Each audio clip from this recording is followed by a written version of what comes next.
Live there. And, oh, okay.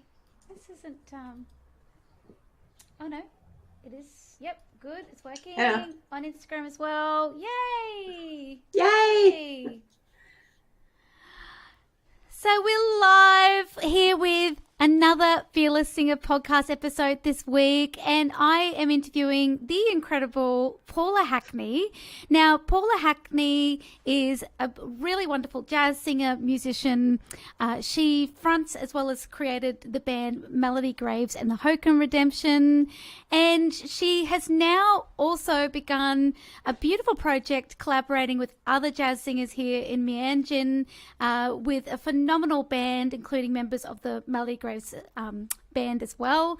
And she's just so inspiring. Paula, I've known Paula for so many years, but before we actually properly knew each other, people would mistaken us for each other, like walking down West End, because I used to have the little bob as well. And yeah, I took it as a massive compliment. And one day I actually met you properly in LD in West End for the first time. That's right. That's when we kind of properly crossed paths. It was a bit Had a like deep conversation in the we specials while or something. we Yeah. did, yes. Uh, so, Paula, thank you so much for being on the podcast. I've wanted to interview you for a long time, and it's all aligned now. So, yeah, thank you for being on here, and we're going to be Thanks, Mel. talking about your journey, your fearless singer Sure. journey. When did you Cool. start? I remember you saying that you were born and raised in Ipswich, and you actually. Oh, well, I was born and raised in Bundaberg. Well, it's very similar regional centres. And you found a record, didn't you? Tell us about that moment.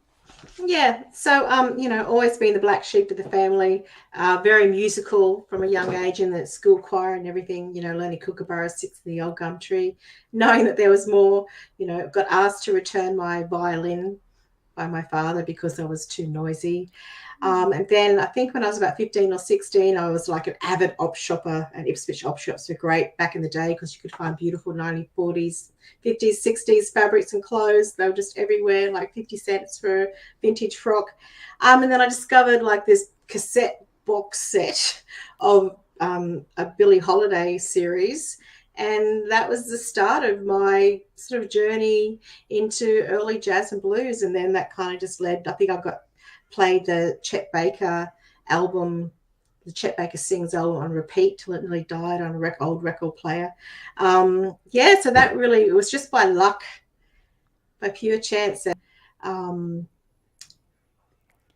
catching Artist. of And music, like, and this artist that I really connected with. what The was it sound, I about? think it was happened. Didn't know what she was singing about, really. I was too young. I think it was Yeah. the sound and the rhythm. And you can't help but, some people don't like jazz or swing, they just don't get it. But yeah, it's, to me, I just, really gravitated towards It's the feeling of pretty it. And pretty exceptional for a 15-year-old to listen to early jazz music and be really yeah, captivated. yeah. It really, I Well, I don't think know at about that stage, you. Oh, no, yeah, sorry, you go at that I was going to stage. say, I think at that stage, I also discovered that I really was a vegetarian. So, I wasn't your typical Ipswich teenager. I think, Vegetarian. She's into jazz. Oh my God. There's no hope for her. she was born to be living in West End. It's true. This is true. But I feel like with early jazz, in particular, yeah, the sounds of Billie Holiday, it's very transportative, isn't it? So, that's how I think why I was so obsessed with jazz at an early age too, because, but Bundaberg's a lovely place, but growing up in a regional centre as an empath and a sensitive, and As a it is creative, as yeah. a creative, it is it can be a little bit harsh sometimes, but particularly back in the ages that we Yeah. grew up. So yeah, these sounds were really sort of took us to a new world, didn't they? Yeah, for sure. Amazing. Maybe it was a bit of escapism. I don't know. It was just like so novel to discover something so different to my, familiar landscape. Yeah. Anyway, Cool. so So that when was was the the time? start of it. There was a start, but when did you get into a band? Where was it from discovering the music to actually now collaborating with other musicians? Yeah, so that has been a really big journey, and it kind of hasn't been a straight line. It's kind of like ping-ponged around the place. So I think I really like I discovered Ella, and then somehow I discovered Bill Haley in the Comets and Fats Domino, and then I moved to Brisbane when I was about 17. I lived in this great share house in Spring Hill, and then in my early 20s I discovered rockabilly music and really got into rockabilly dancing and that whole all that amazing music. And then, but then, still so linked to that early swing and jazz. And then I thought about, I was singing, and I had my first singing lesson with a lady called Vicky Rubin, and that's where I crossed paths with Paula Gervin at some singing workshop in the inner city. I can't even remember where it was. It was decades ago, I won't give the year. I won't give our age away. It was only So I started singing then. So that would have been in the late 90s, I think. I was very young when I started, and then the con, but chickened out basically. So then I got accepted into the acting school at Creative Industries at QUT. And it's quite funny. I didn't like all the attention being put on me, so I moved over into the community theatre stream and studied marketing and community theatre production and a bit of performance. And then when I finished my uni, I went because I was doing swing dancing at the time, and I sort of met up with an old friend from the swing dance scene not so long ago. And she was saying, oh, it makes sense that you're singing now, like professionally, because you always used to sing when we used to dance. I'm going, oh, my God, I did. I was like busy. I'd sing along to all the music as we were dancing. And I'd like be listening to the trumpet lines and matching my footwork to what the melody that the trumpet or the rhythm that the trumpet was playing and things like that. So then I ran a swing dance school for about 7 years. And then I had my daughter. So I sort of was singing a little bit before then, but more kind of informally in choirs and things. I had started pulling together a quartet in the early noughties, and then once again chickened out. I don't think I really liked the attention on me, which is quite fascinating because now it's just what I do. Chalk and cheese, yeah. Yeah, I think I've just found that wonderful thing that comes with sharing the joy of music with people and providing that, not so much entertainment, but just more sort of sharing this amazing thing that we're involved with creating, which is this incredible music. So then I had my swing dancing school, had my daughter, and sort of started getting back into singing choirs. And then I'm a bit like this. I'll wake up usually with an idea, go, I'm going to do this. So I started, wanted to put together this Western swing band. So that's kind of like mix of sort of Western country music and swing. And couldn't find the right players, but then found someone else. And then we started this old country band. And then that led to another band 5 years later that was doing like Western swing. And then that led to Melody Graves. So it's been quite an interesting journey. So it's always been at the forefront of where I've put my energy and how I've expressed myself creatively. But it's just sort of like had a different execution, I suppose, or different relationships. Yeah, since I was young. And now it's almost like coming home. So I've come home to my box cassette set. 30 years on or whatever. Oh my God. So it does. Yeah, it sounds exactly like that. That's beautiful, Paula. And actually, you mentioned a couple of things, because you're a marketing, corporate professional, and you've been building these beautiful projects on the side. And one thing I know about you, and I'm always just in awe of, is your repertoire is bloody huge. I know. track song of songs. And I always think, oh my God, like even just, yeah, and your wonderful arrangements, you know, with the band, I always think, oh my God, how do you fit it all in? You know, how do you do it? How do you work full time and be, you know, working on repertoire, arrangements, you know, building your band, your projects, and also, you know, and I think people are starting to get to understand the nature of our gig. It's not just performing, it's also you know, trying to get people to our gigs. So it's all that, you know, the marketing and PR work that we do as well. So yeah, when do you get the, can you talk us through your process? It's a very long day. My process, I don't know, I just write a list and prioritize basically. But I would say I really do. My workload is probably one full-time job, and then if it's a busy performance week, then it's like another, like a part-time job on top of that. You know, absolutely. But to be quite honest, I really, really want to find ways of doing it differently. Yeah. As you would know, it's like you work in the business and then, you know, you work on the business or you work on your performance. And it would be really, really great to find a way where I'm not doing everything. I mean, I feel really inspired. I think that's probably my fuel, is inspiration. And which is why I started the Fearless Singer like a couple of years ago, Mel, because I was so bored with my singing style. So, I mean, you know, I like my voice, but I was so bored in the delivery of it.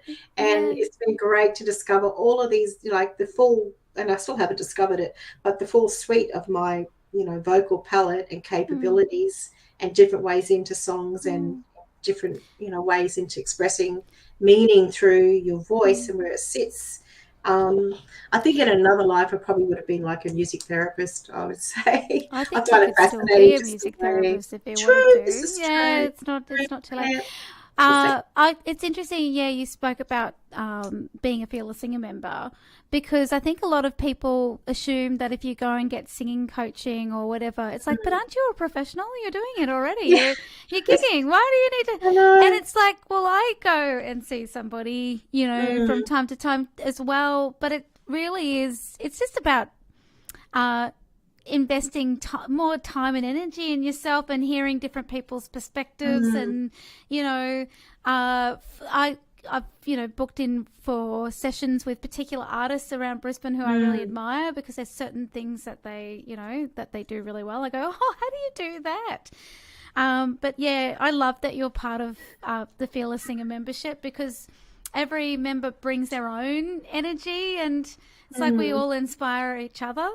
But I think that you said it really beautifully. You follow the inspiration. You're inspired by the music, and you know, you prioritize. So, you know, if you've got a big show week, or, you know, there are songs that come up that you go, oh, I really like that.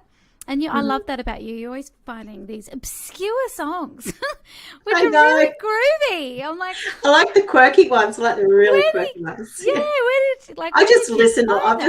It's just all the listening that you do, you know, and then you discover something by chance, like, oh wow, what's that? Yeah. Do you find though too? Once, and I think it's the same with most genres, but I feel like it is more so with jazz, that once you start learning songs, the process becomes quicker and easier.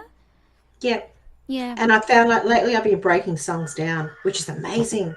You just learn the little tricky bits over and over, and then, like you say, you look for the patterns in your melody line where the repeats are, and it just becomes so much easier. And you're right, like it's a lot of the songs follow the same progression, right? So your ear gets used to what you're listening for. So you kind of can predict where the melody is going to go. Yeah, as well. Yeah. But I've learned to spend more time on learning the bridges. So it's the bridge that's not the repetitive one. You've got the, you know, the A section which repeats, and the B section's an entirely new melody. What about lyric learning? Are you getting lyrics learning? Yeah. So my process is I listen to the song on repeat. Yeah. I don't sing along. I just listen. I'll have the words, the lyrics. I'll find the lyrics. I'll read them. If it's a really deep song, like lyrically or narratively, I'll read you that trick where you read it out to get a different sense of meaning. So you're just like focusing on the prose, I suppose, or the poem, and getting the meaning that way. And then I will just sing it through a sound like Nas or meow, meow, meow, meow, meow, meow, meow, meow, like that. So I'm just breaking it down. This is what I'm doing now. And then, as you know, I've been working on my pitch, which seems to have fixed itself through the techniques that we've been working on. So then I'll go to the keyboard these days and just play the melody and sing it with some kind of vocal sound, and then I'll just put it all together and start actually singing. So I don't sing straight away. I don't sing the lyrics straight away anymore. Get the melody down. So I want to get the song into my exactly. And get the melody in my mouth, and then add the lyrics, because I just find that otherwise it's too much to think about. Actually, I was talking to Lewis Jones just a couple of days ago. So he's a well-known Brisbane producer, but he's had a career in acting and theatre. But he was talking about the importance, even with learning script. That to find ways of getting into your body. So actors do things like he did say there was a particular method, it sounded German, that they will use different sort of hand signals, right, different phrases to really just to feel it in your muscle memory. Do you feel like your songs are now, you can feel them in your body when you sing? Definitely. And that's what I was sort of saying before. There's like that, that beautiful feeling when you're definitely in your artistic bubble, like you're definitely in creative flow. And I think that's the times when I feel that emotional connection to that part of the song or to the sound that you're making, which is a beautiful feeling. When you connect to your own sound. And I was watching oh my God, I've subscribed to so many Instagrammers, like vocal coaches. It's kind of my whole feed now is just vocal stuff or pitch related exercises, which is great. That's much more productive social media. Yeah, if you're scrolling, right? It's like, no doom scrolling for me. Yeah. Every time I scroll, I can become a better singer. Yeah. Amazing. Yeah, but I was going to say, this one coach, what was she saying? Oh, I can't remember now. Sorry, it's gone. It'll come back. It's okay. What about sort of the body connection stuff? Yeah, the body connection. Yeah. To be self-indulgent with your sound. Oh, yes, I love that. Yeah, to be self-indulgent. And I've been doing that more. It's been so great. It's like, ooh. Yeah. Yeah, I know that. Like milk. I always I say milk it. Milk it. Darling, milk. Exactly. Actually, there was a real turning point. Well, not a turning point, but it was like it was a moment of inspiration for you when you discovered primal sounds. Yes. Yeah, talk us through that when you discovered belting in jazz and what that felt like and what it meant to you. It just felt free, and I didn't feel like I was damaging my throat, my voice, or and it came quite natural because I am from Ipswich, so And when you're doing the with the sob or the sob, the cry, the whinge, the whinge, and the belt. The belt comes quite naturally. Yeah. Because it's at one end of the street. I remember you saying that rather at the other end. I remember you saying you had a gig at Doobop, I think, and then you did a really cool little belt, and apparently the whole band just went. Yeah. Oh my God! What's that? But it's that primal stuff was amazing because it just. It just makes sense, and it really, I think it makes you sound a little more authentic without, sounding like you're crying all the way through a song. Yeah, it definitely links to an emotion for sure. I guess and it also quality. Helps you access the emotions a lot quicker too. Yeah. So I wonder if it feels or sounds more authentic. I wonder how that weighs in on the story that you're telling. And Paula, another thing I really adore about you is like you have all these really cool reframes that I think really, because you did mention before about there was a period where you were like, oh, I just don't like the attention on me. Yeah. But then you reframed it to, no, I'm sharing something joyous with other people. This is something that brings me joy, and I'm sharing it. You're very good at the reframes. You know, there was another moment where you realized sort of further along on your journey, you were like, actually, yes, there is one aspect of this is for others. You know, this is a service that I'm providing. But, you know, this is also something really beautiful and nurturing and rewarding that I can have for me, you know. So talk us through that when you realized, no, hang on, this is, you know, it's about me enjoying this first and then giving the joy to others. Yeah. Yeah. Thanks. I think I must have discovered this little golden nugget of advice for performers somewhere in my research a couple of years ago, because I was finding that I was starting to worry too much about what other people thought about my performance or the way I sang that song. And when you're performing, you don't want that little script running through your head, right? Because it gets in the way of you doing a great performance or authentic performance or whatever, or connecting basically. So I decided I was going to use that nugget of advice, and there was like a switch that flicked. It was amazing actually, that I said to myself, okay, I'm just performing for me now. I'm taking the attention off the audience, and I'm going to just perform for me and do the best that I can do for me and express myself the best for me or how I want to. And that really shifted that whole performance anxiety thing. I mean, it wasn't bad, but it definitely was getting in the way. It's like, kind of looking for a little bit of thumbs up from people, but I don't need that anymore. You know, only if I'm a bit tired or sick or whatever, but, which is just like a normal kind of like camaraderie. Yeah, that was great. And then it's kind of come back around a little bit where I am performing for people, because it's been quite interesting. I feel very much more confident these days, just in a nice kind of relaxed way, I'm definitely no diva. That's for sure.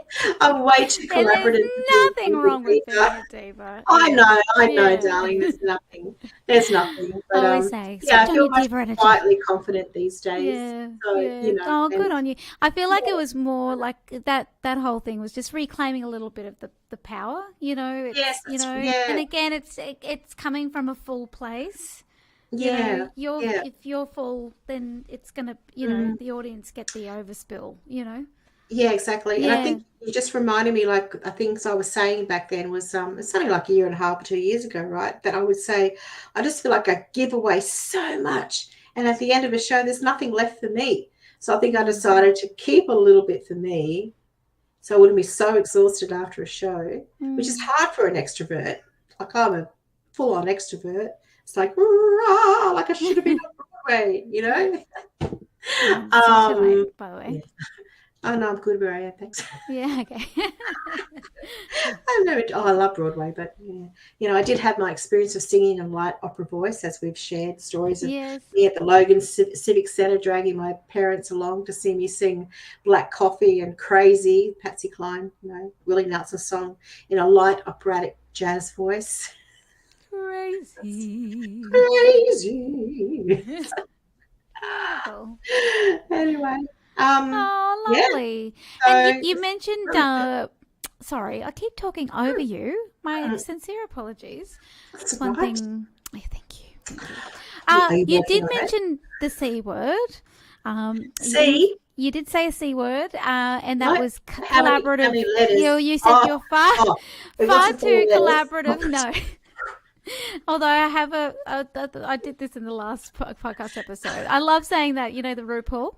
Well, you do have charisma, uniqueness, nerve, and talent. You definitely do have those things. Love it. But you mentioned before, can't be a diva because I love collaboration too much. You love working with other people, and one of the new projects that you've given birth to just very recently this year is the Jazz Hive. Talk us through that. What is that about? Yeah, well, I suppose I was inspired, by Yas Queen. I was inspired by Women in Voice, and I was very inspired by the Lady Day show that Yas Queen and Paula Gerben put together. When was that? 2 years ago, or not this year's IWD, but last year's International Women's Day. Yeah, that was a really good experience. So I thought, I had a spot to fill at a venue, and I was going to do like this smoke and blues thing with the piano player. I thought, I don't have the energy for that. How would I get other singers involved? And then I think I did a brainstorm with myself and my whiteboard over there, and I moved on from, we could have been called the Jazz Salad, but then that moved on to I went, no, that's too corny. Then I woke up the next day with the Jazz Hive in my brain and went, yep, that's it. That sounds like a great umbrella. So, yeah, I just really wanted to start working with other musicians, which is kind of what I've done with Melody Graves, because I've got like the quartet that does some of the Hokum Redemption songs, which is that more New Orleansy, early 20s kind of music in a 6-piece band format. And I take some of those songs and I sort of redo them in a jazz quartet style with some lovely jazz standards, but often the obscure ones, you're right, because I wanted to have a really good sing. Like, I wasn't like, I love the 6-piece band, but sometimes it's so noisy, and like it's a very, you've seen this as very like high energy performance. Sometimes you bring it down with some smoky blues. So yeah, I just really wanted to have a good sing, so I started the Melody Graves quartet thing and get other players in there, which is really nice. And then, I really wanted to work with more musicians and just see what I could do and learn more about, music theory and pulling charts together and exploring, testing myself, saying, oh, yeah, I reckon I can do that. I think I'm ready now to play with anyone really that I want to, and enjoy that process. So, yeah, the Jazz Hive is me. Yeah, I love working with lots of people. I think I really do. I like the process, and I like seeing what people bring.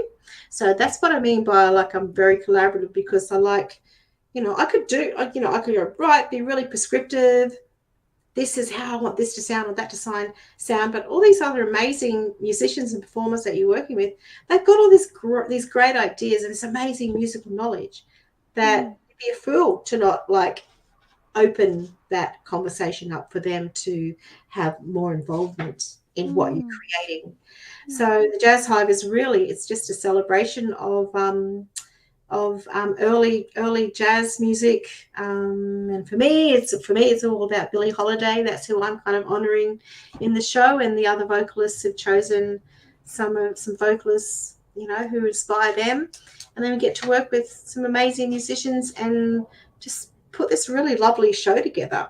And really excitingly, you've got a show this Saturday night, so May 4th at the Brisbane Jazz Club. Yeah. What time does it kick off?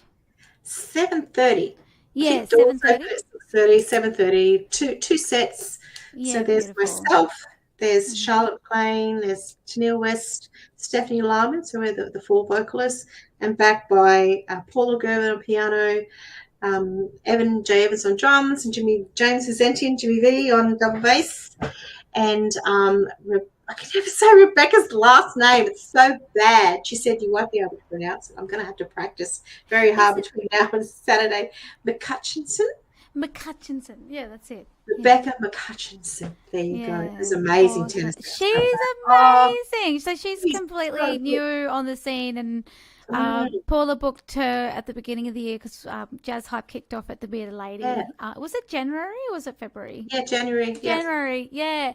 Such a good night, and we were all friends. We're all friends with Beck, and then all of a sudden she pulls out this saxophone. And we're like, "Oh, what's it gonna sound like?" And then all of a sudden she's like, "Do do do do do." Yeah, amazing. Oh my God. Amazing. I was watching back some of the videos from that show today, just looking at some of the arrangements we did.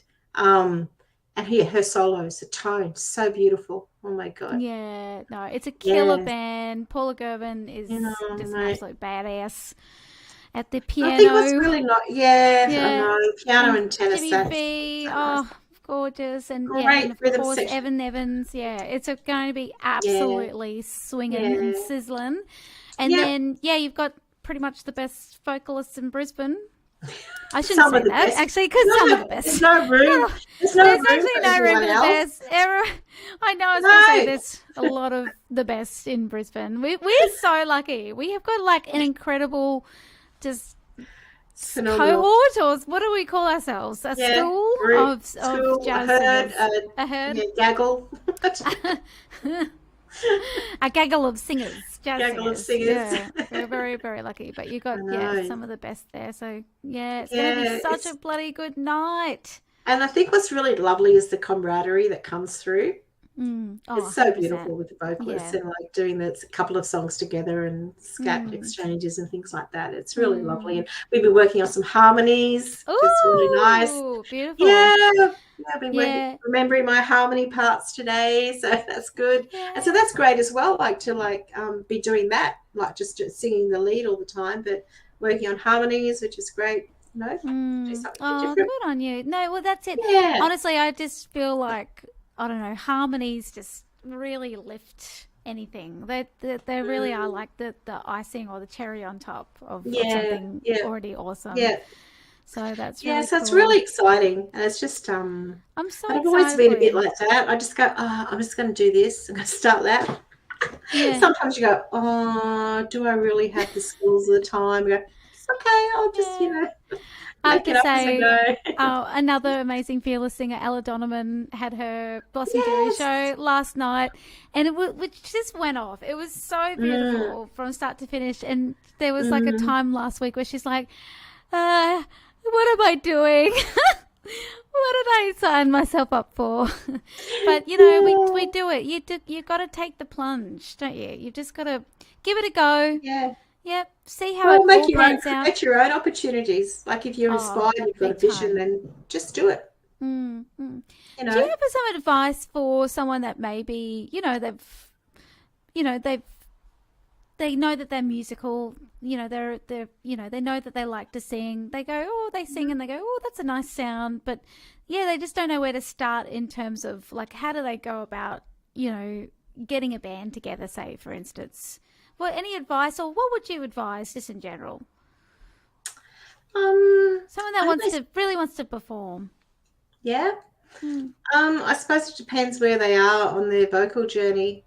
You could always start singing in a choir. Yeah. Yep. I think singing training is really important. Mm-hmm. And like people say to me, why do you get singing lessons? You sound amazing. And well, I go because I want to improve my technique. I want to make sure that I'm singing in the right way that's not going to damage my voice. So I've got longevity. And then it's just good to always be reminded of things, especially if you're singing a lot. So singing lessons. Do you think there's an element? Oh, sorry. No, I spoke over you again. No, it's okay. I was thinking. I think it's definitely networking. How did I do it? I don't know. I've just always been around musicians. Well, that's the networking, isn't it? And friends connected me. I was connected by friends. Yeah. Then I think once you start, then you're kind of in the scene. But there are those like what is it? Brisbane. There's a Brisbane bands musicians page that people post on. I suppose it just depends on the genre. Yeah, exactly. I've seen musical relationships blossom through like JMI night courses. Mm-hmm. And it seems that, you can see it happening like they say when you go to uni, like that's your people. That's your network. Your year is your cohort is who you'll probably have it in and out of your musical life, forever or a long time. I think it's just finding those communities. Yeah. And just getting in there and teamwork and just finding those groups. Oh, This is not to what's do a massive plug, but you can join the Fearless Singer community see, as this well. is perfect because Yeah. what you do, Mel, is you connect people. Yeah. They Yeah. pride in you. And oh, I said, I just want to sing, I want to be in a band. I'd come and I'd have some lessons, feel confident, get my voice sorted out, do some training, come to the Fearless Singer sessions, showcase nights, get to sing with a live band, and I've started my journey, right? Yeah. And then you connect people with people, and we talk to the band, and Yeah. Well, that's. I guess. Yeah, I saw definitely a need there in terms of some of us don't have the opportunity or the capacity to go back to uni to create those networks. exactly. And sometimes you just need like a little way in, so that's why those Fearless Singer jazz jams and the Fearless Singer showcases are there, because you are getting connected with Brisbane musicians, and then Can I you're just say something connecting on with that? other singers. Yeah. Yeah, exactly. People say to me, do you go to JMI? I kind of went, no. Have you done formal training? I went, well, I've done lots and lots of training, but I haven't been to jazz school. I'd love to go to JMI, but I work full time and I have financial commitments. It's not possible for me right now. So I've chosen to go to the Jazz School of Melbourne, Oh, that's nice. which has been great. Yeah. Yeah. All I Oh, need. thank you. Yeah. Yeah. And also, just a bit of a heads up. I'm going to be relaunching the Fearless Singer Jazz Club in the next couple of weeks, Cool. which Paula's done, and you'll get access Great. to again, Paula, because you're thank a you. member. Really so it's all helpful. going to be there as modules. So just to get again, because it's just comes back to confidence, doesn't it? Like it's It like really does. I was going to say that. knowing the songs, just having a handful of songs that you can just pull out at a jam, to get yourself started. Just those real practical, tangible things that help, and then that grows legs. It has momentum. You start meeting people. You start, being a bit of I guess, a magnet for the opportunities. You start to hear about them, and then when the opportunities come, you can actually do something about it because you've got repertoire. It's like a year ago, Katerini and I were getting offered all these Greek gigs, and I just felt like I couldn't do it. I knew one Greek song, Miller Samuel. So now it's like, I'm ready, that kind of thing. Because you put the time in and you learnt them, right? And see, you're asking about my time management. I think I'm getting better at saying no, and I'm getting better at going, I'm just going to park those new songs I've discovered and put them over there until I learn these songs properly. Because there's plenty of time. Like, there's so much time. That's the other thing too, is just that belief that there's no time. It's like, reframe that, because we can just, we can borrow little bits and pieces of time throughout the day to learn songs or learn lyrics. Yeah, exactly. That kind of thing. It's just 10 minutes. Just and that's all you need. That's all you need. This your regular ones. Paula, you're so inspiring to me. I'm just in awe of you. You really, the other thing too is, I just want to mention that Paula not only does all of this, but she's the band leader in all of her projects, and she is a gun at finding incredible opportunities for you and your band. So we're talking festivals. You just recently came back from a beautiful festival in Maryborough, where you popped up for the weekend. You've been booked for, you've definitely been booked for something. The Jumps and Jazz in July in Warrington. I just thought I'd be vague about that in case I... that one's announced. There's a few that we're working on, but yeah.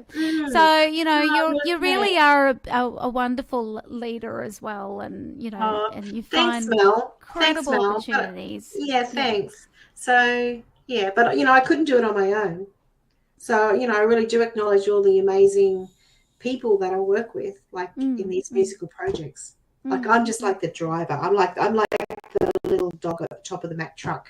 But, sitting behind me, all these people working away and doing their thing and creating the magic, I'm just a little doggy on there going, but we're heading this way. Come on. Yeah, you're the cute doggy and you got the vision. So I've got a vision. And no, I'm so excited. I know. Thank you so much. I do recall how this kind of started as well. And like, I'm not knocking ukulele. I love ukulele, right? Ukulele, especially when it's played like really well, authentic and stuff.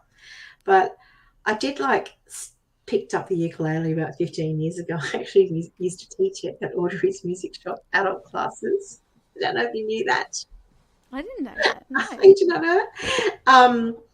And that was like my gateway into playing guitar, like 6-string guitar. And anyway, so I had this vision. Oh, cool. So when I retire from working full time in corporate world or whatever, I'm going to be a traveling musician with my ukulele playing at festivals as this groovy granny, which now I'll still be doing, but I won't be playing the ukulele. No, I was going to say. I was like, that sounds like a dream.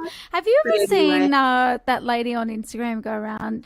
I think she plays the accordion and she has like a little dog next to her that dances. Really? I have to find it, but that could be you and Sebastian. Could be. That's oh my cool. God. I don't know if that's funny or scary, Mel. It's pretty gorgeous. It's pretty spectacular. Cute. Yeah. Very cute. So, okay, so let's tell everybody about Saturday again. So this Saturday, the Jazz Hive is going to be playing at the Brisbane Jazz Club. So that's 7:30. It kicks off, but get there around about 6:45. Just to get yourself a wine and sit down and have a nice dinner. It's going to be phenomenal. Paula Hackney is singing, Charlotte McLean, Tennille West and Steph Larman, and you've got a killer band led by Paula Gervin. You've got Evan Evans, James Vicenton, and also Beck, and we won't say her last name, McCutchinson. Yes, who is incredible. It's just going to be beautiful. I love that you've themed it too with the singing sensations that you're inspired by, and it's just going to be such a beautiful night of vibrant jazz and, like you said, camaraderie and and you're all spectacular at banter. Thank you. And like just hearing the different voices, right? That's just fascinating. All those different styles together. So I cool. love that. So I'm going to pop the link here on the screen in the replay, but I'll pop all the links below just because this will be on Facebook. If you're watching this from Instagram, if you pop over to Melothuris at Facebook, I'll have all the links there so you can have a look. I'll also put in Melody Graves, the Hokum Redemption, all the follow links. So Instagram, Facebook. Please stay connected to Paula and her journey, because things that I reckon, I just have a big vision for you, Paula. I just know that's all. Thanks, Mel. It's all unfolding and it's so exciting. So please go and follow Paula. And if you're keen to join, if you're going, would like to get started on my singing journey, check out the Fearless Singer membership. So it's just www.fearlesssinger.com/membership. We meet weekly. We have a vocalizing session, a coaching session, and then once a month we have a themed class which goes longer, and you can learn anything from vocal anatomy function to singer business to learning how to chart something up. And then in the next couple of weeks, I'll be also relaunching the Fearless Singer Jazz Club, which just for this year, because we're just getting started, will be part of the membership. You'll get access to that course. So it's all happening. And if you're also, I mentioned about the primal sound singing that Paula was inspired by. I actually have a workshop this Saturday, a face-to-face workshop going through primal sound. So if you're keen to come and explore that, if you just go again onto fearlesssinger.com/programs, you can find all the information about that. But again, coming back to Paula, please get to the Jazz Club on Saturday night. 4th of May. Still some tickets left. There's not many. I went on there. Don't you worry. I love data. I love seeing my friends pack places out. It's like my favorite thing. Yeah. Sometimes I just for the heck of it, if I can't come, I buy tickets to be there in spirit. Right. Oh, did you just see the balloons? What happened? Did you do that? No. I just did this and the balloons came up. Can you do it again? No. That was Magic. very unusual. But yeah, so yeah, get to the jazz club and see the Jazz Hive. You won't be sorry. It's going to be such a beautiful night. And follow Paula over on Facebook, Melody Graves, Hokum Redemption, and on Instagram, because they do a regular gig at the Bearded Lady as well. So they've got their residency. That's every fourth Sunday of the month. Fourth Sunday. Yep. That's always Oh, a really good time in too. August, it's our 50th show there. Oh, yes. So I'm going to put on a big party. We're putting on a huge party. Yeah, get some guest people. You might even be invited, Miss Lathoris. Oh, please. Oh, please. Is there going to be a cake? Yeah. Yes, let's have cake. Yeah, we have to. I'm just writing that down. Remember when I got you help me organise Greek biscuits for a swing dancing gig and how successful that was? Yeah, food brings people together. I know. Food, music. So good. Oh, it's been such a bloody delight talking to you, Paula. Thanks so much for joining us this week. Thank you. Yeah. I can't wait to see the girl from Greece. Yeah, our next show. Yeah, which we'll announce very soon. Amazing. Yeah. All right, don't you go anywhere, Paula. I'm just going to end the stream. But thank you so much to everybody for tuning in. Bye.